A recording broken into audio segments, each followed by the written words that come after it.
అద్భుతమైన ఉపన్యాసాన్ని నేను అడిగిన ద్వారా వినడం జరిగింది.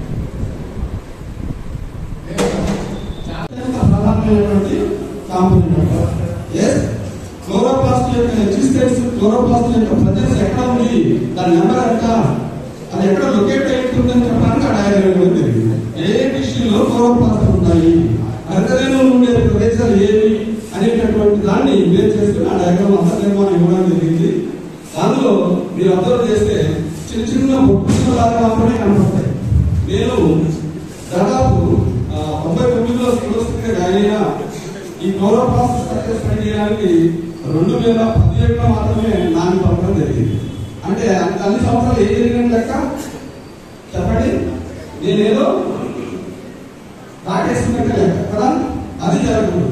అయితే ఎందుకు అక్టోబర్లో ఎందుకు అలా ఆలోచన అంటే, ఒక సంవత్సరంలో ఏదో ఒక చెప్పిద్దాం, ఇంకో సంవత్సరం ఇంకొంచెం వెళ్ళాం, కనీసం 2016 లేదా 17 అకాడమిక్ ఇయర్లో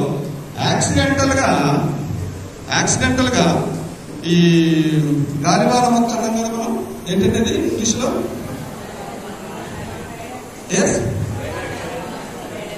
ట్రైడాక్స్, దాన్ని ఒకసారి చిన్న లేయర్ని లేదా ఆనియన్ పీల్ లో కూడా గ్రీనరీ పార్ట్ ఉండే ఆనియన్ పీల్ నేను ఒకసారి యాక్సిడెంటల్ గా అలా తీశాను.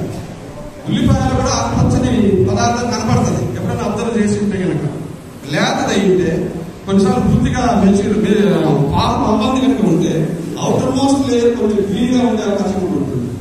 ప్యాచెస్ కనపడతాయి.